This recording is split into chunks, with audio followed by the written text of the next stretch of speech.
Okay, right. So book it's okay, well great. So we're going to let her speak at hello, welcome Brooke. And who is with you, Brooke? Whoop. Hello. Hi, everyone. Brooke, Hello. hello. Actually, I'm sorry. I have to leave and get your bio. Oh, that's okay. I can just tell people about myself. Hi, everybody. It's great to be with you. How are you all doing tonight? Good. Good. Well, thanks so much for having me on. I don't want to make her read my bio. I know your time is precious. So, if you don't mind, I'll jump in and just let you know who on earth I am. I'm Brooke Jump right Lierman. in, and then she can fill in the blanks when she gets the rest of it. There you go, Ms. Robinson. There you go. So I'm Brooke Lierman. I'm a civil rights and disability rights attorney. I'm a mom of two kids. I'm a state delegate representing District 46 in Baltimore in the General Assembly. And I'm here because I'm excited to be running to be your next state comptroller. Really excited to be here with all of you, and I hope and look forward to having one in person soon. Um, but I wanted to come join you tonight to just talk a little bit about, why I'm running, what on earth a comptroller is, and why it's so important. I think I'll start just by saying, we've been through a tough decade and also a really challenging couple years. And I think we have this amazing opportunity to take the lessons that we've learned through the pandemic, through the racial reckoning we're going to into the 2022 election, and to really heed the clarion call to do better. And for the first time since 1998, we have an open seat for state comptroller.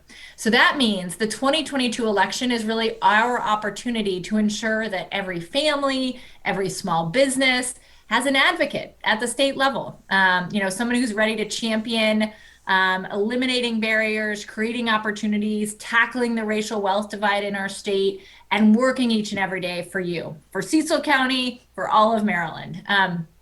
So I've spent the last 7 years, almost 8 years now, working in the General Assembly on our state's appropriations committee, advocating for and organizing with communities in my district, helping oversee our pensions. I chair the Pension Oversight Committee, and passing legislation that really does uplift families and communities. And so I really know and understand that our state comptroller is truly uniquely situated to focus on the economic challenges and income-based issues that we have in our state. And I'm very excited to be bringing a bold new vision to that office.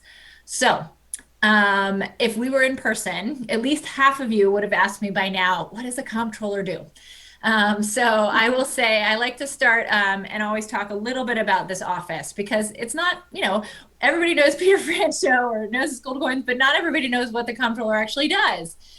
So first and foremost, the comptroller is one of only three independently elected officials. We've got the governor, the attorney general, and the state comptroller. And the state comptroller really sees every dollar in and every dollar out.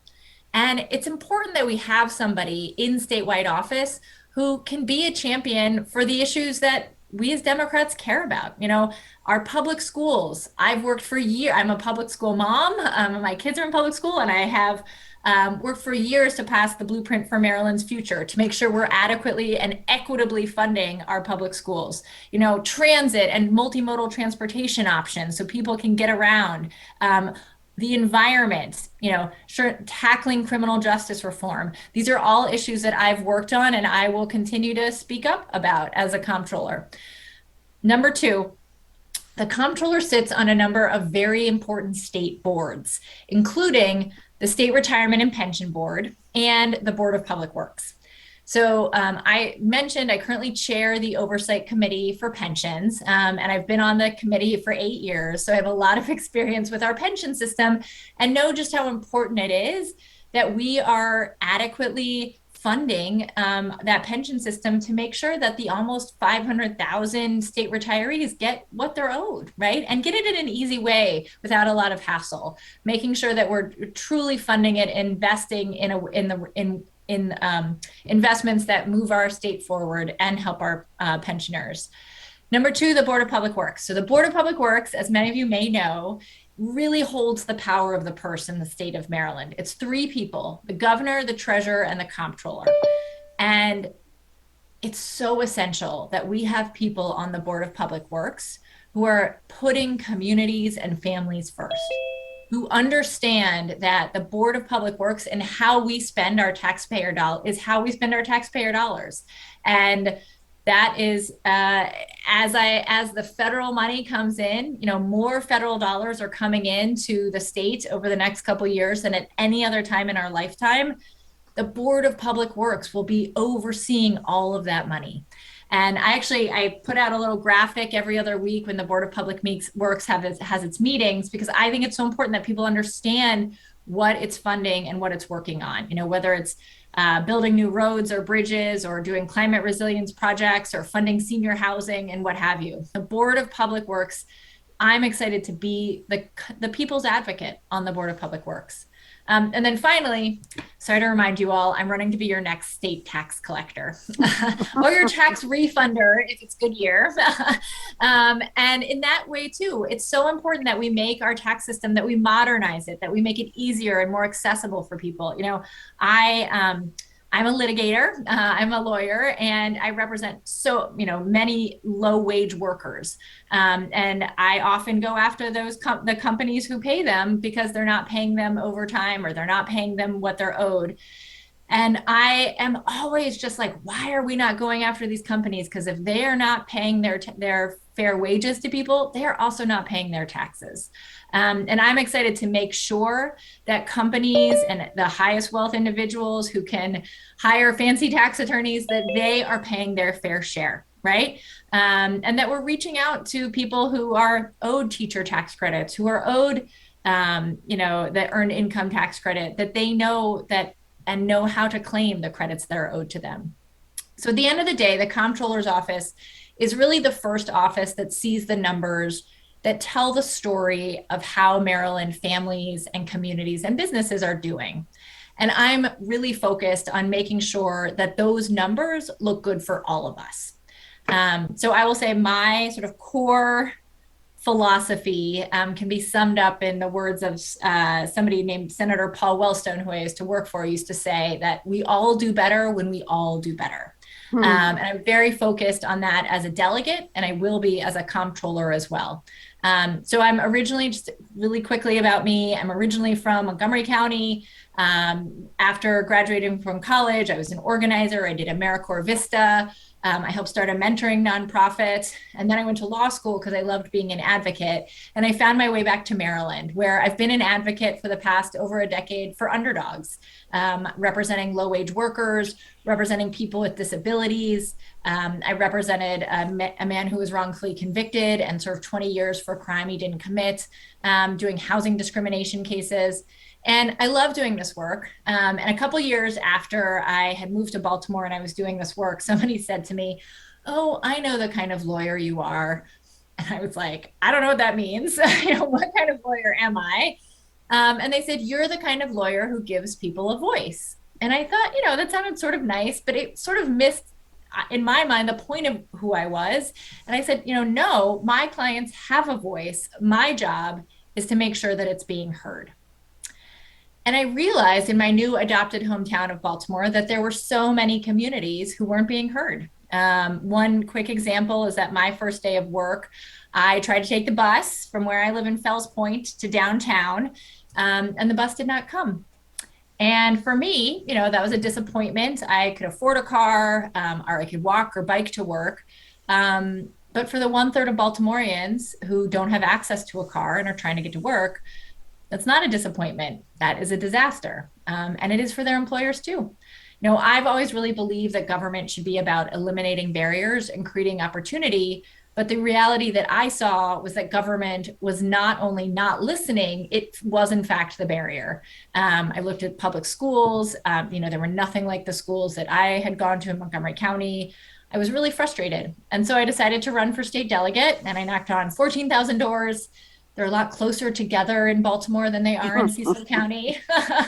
Held lots of meet and greets and won. And so for the past 8 years, past 2 terms, I have really dug in my district. When my constituents need something, they come to me.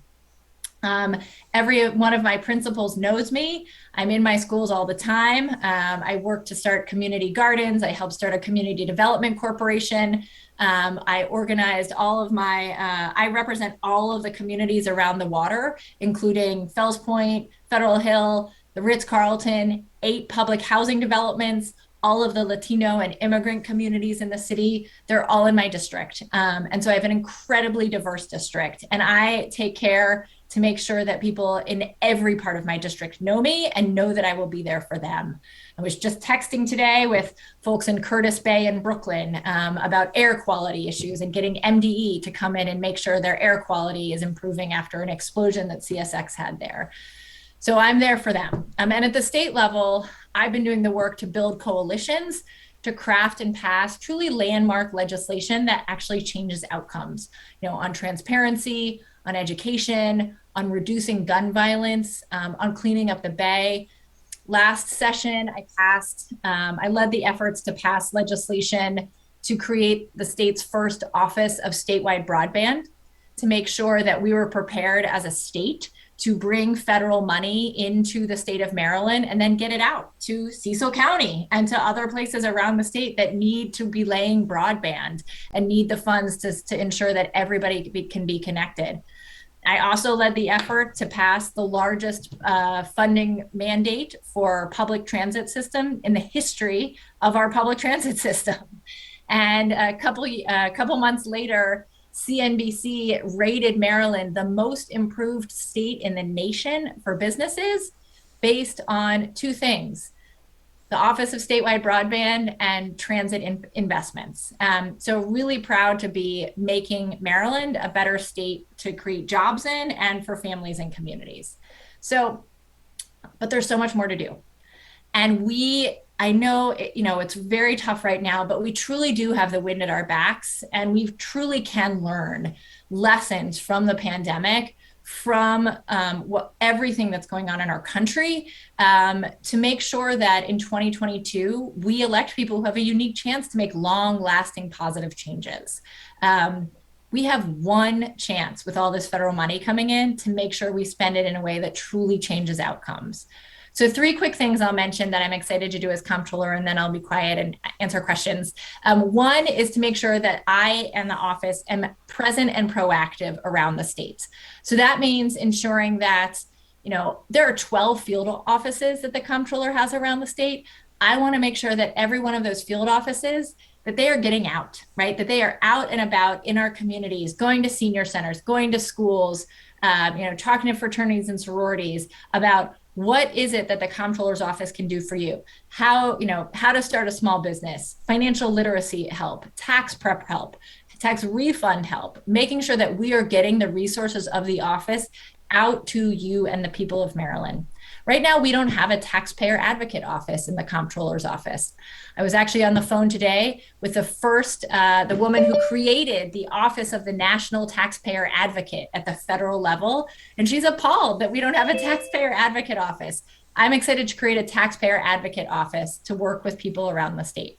Number 2, we have to make sure that we're using the power of the purse to help build generational wealth and to really build for generations. So that means using the federal money, using taxpayer dollars that are coming in to make sure that we get a double bottom line for every single dollar we spend, making sure that that money is not only bringing good outcomes, but that along the way, we are hiring people who are in the state of Maryland, that we're tackling the racial wealth divide, we're not waiving MBE requirements, and that we're thinking about climate change and ensuring that our dollars are being spent in a way that is climate resilient, so we're not passing the buck to future generations. And then finally, just really excited to make government work better for people, to make it work better for you.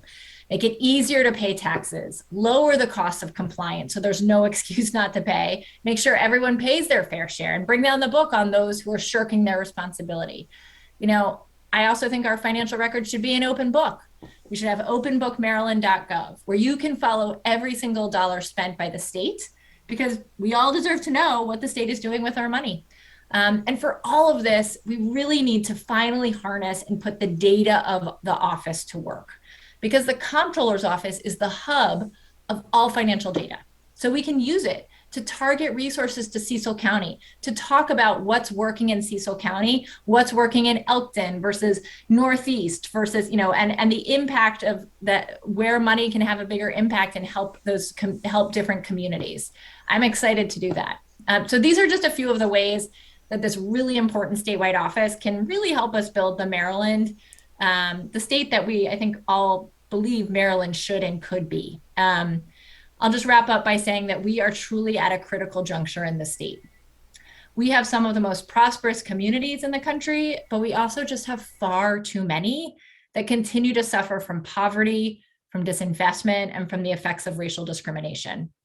We have one opportunity to make sure that the investment that is being made from the federal level into our state is made in a way that tackles that disinvestment and that builds stronger communities. And I'm really excited to work with you all to make sure we do that. So thanks so much for having me on tonight, and happy to answer some questions. Thank you. Thank you. Yeah, I apologize for not having your bio in front of me. One thing you didn't happen to mention is that you were also on a committee, joint committee on ending homelessness. And since we kind of started our meeting today with some efforts that we have made to help the local organization that works with people experiencing homelessness, I thought that should be brought up. Thank you. Yep. So I see one question in the chat. It's great you're a workers advocate. It may put you at odds with businesses. Who in business is supporting you? What do you want Cecil County Dems to do for your campaign? So I actually think in general, responsible businesses are not at odds with their workers, right? They work with their workers. They invest in their workers. I represent 3 certified Main Street districts in my district: Fells Point, Highlandtown, and Federal Hill.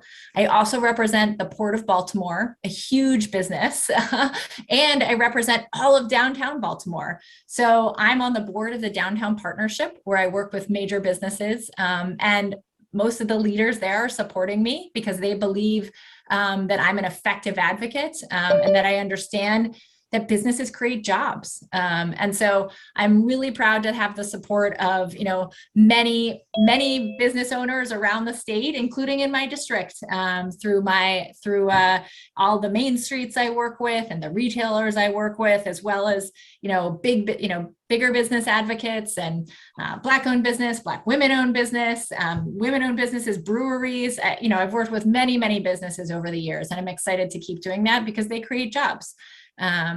What do you want Cecil County Dems to do for your campaign? Well, but first and foremost, I hope that I can earn your support in the June primary. This will be a competitive election. I'm really excited about the grassroots support that we've generated. I have over 4,000 unique contributors from around the state of Maryland. We are putting together steering committees and campaign committees in every region of the state. We're door knocking everywhere. We're doing meet and greets everywhere. I would love to do a meet and greet in Cecil County. So if there are a few people who wanted to help me pull together an event in Cecil County where I could come and you all could invite your friends and I could, come meet people, I would be thrilled to do something like that. But would love to have your support in the primary, and between now and then would love to have your help, spreading the word to your friends and neighbors, talking with people about why this election matters and why you're supporting me. And I really am running a 24 county campaign. Tomorrow I will be in Allegheny County. On Saturday I will be in Garrett County. I am getting all over the state. So would love to come to Cecil County for an event as well. Thank you. Any more questions I can answer? Don't be shy. Liz, what is it, Liz? Go ahead. So, as soon as you unmute, right? Yeah.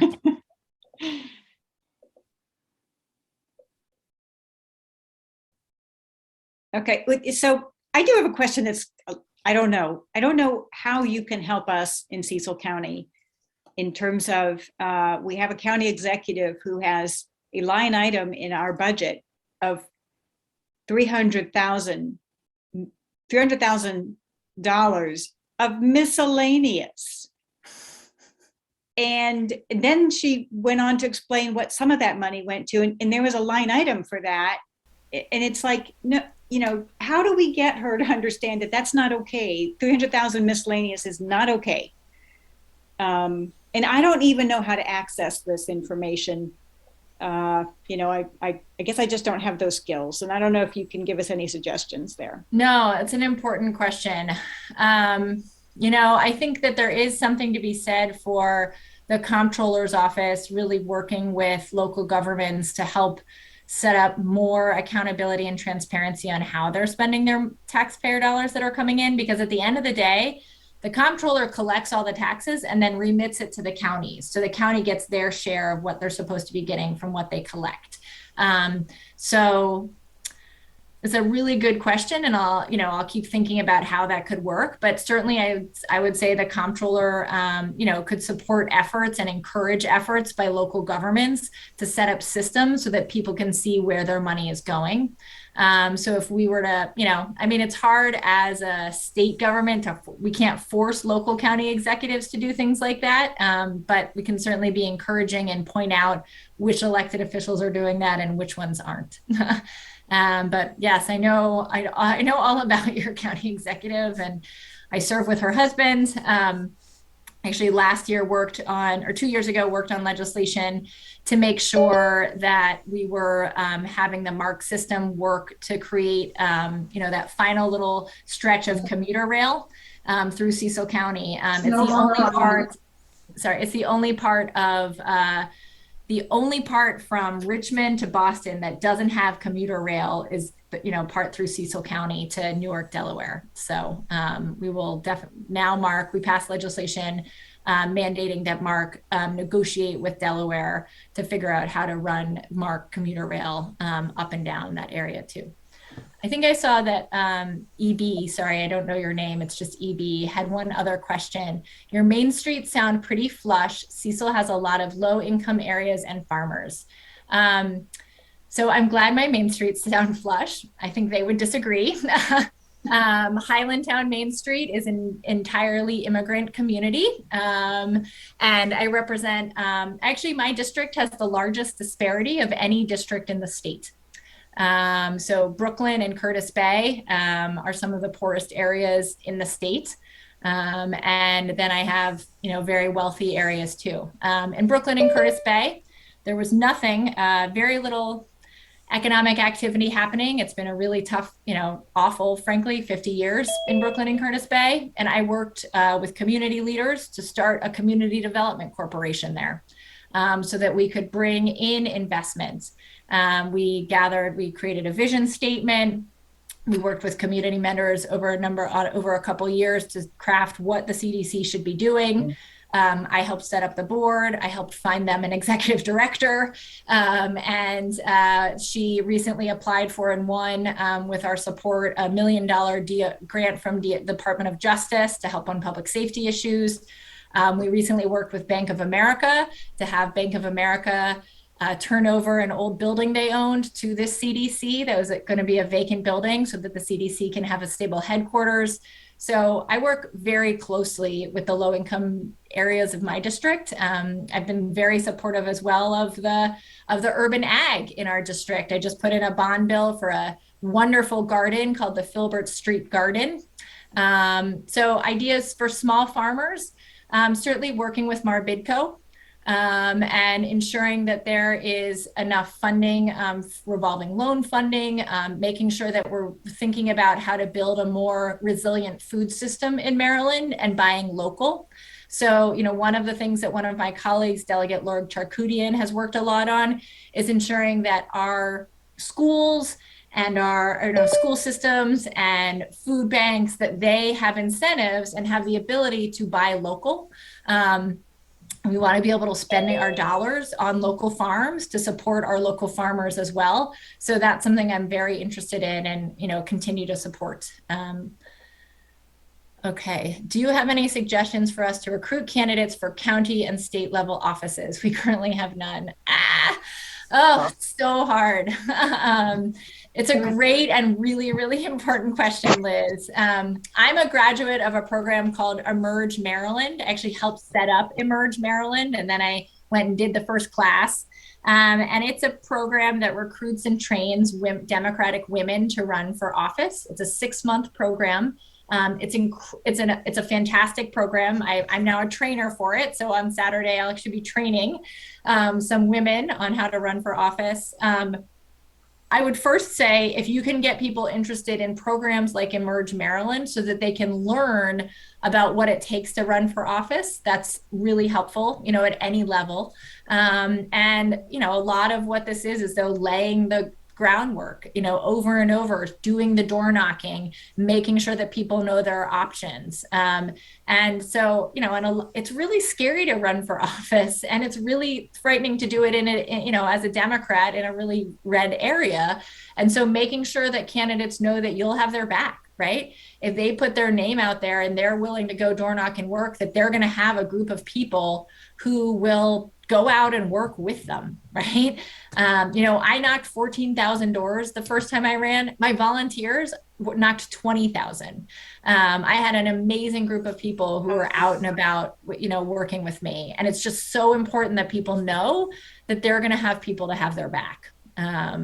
So it's a great and important question. Look, I love working with people. I'm really excited if I win to be able to go to Cecil County, to St. Mary's County, to, Garrett County, to work with candidates and to be there for them, to hold fundraisers for them, to do what it takes to invest in these areas. Because I'm a big believer in running.